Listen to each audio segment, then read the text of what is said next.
Hi, ang papakita ko sa inyo yung magic ace. So meron tayong 3 cards, 1, 2, 3. So ang gagawin natin 1, 2, and 3. So papakita ko sa inyo na meron akong tatlong baraha. Nasa gitna ang alas na diamond. Diba?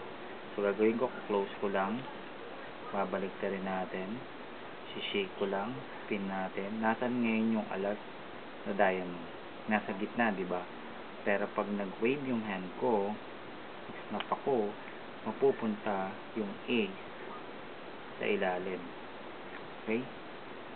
So papakita ko sa inyo, no? Ace na diamond, bababa natin sa gitna.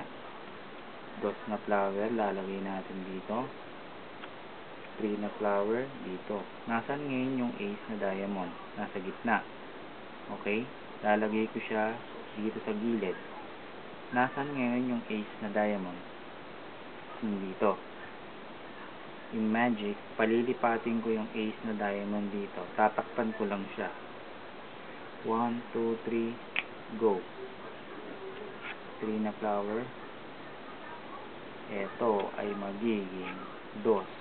At eto na ang ace na diamond.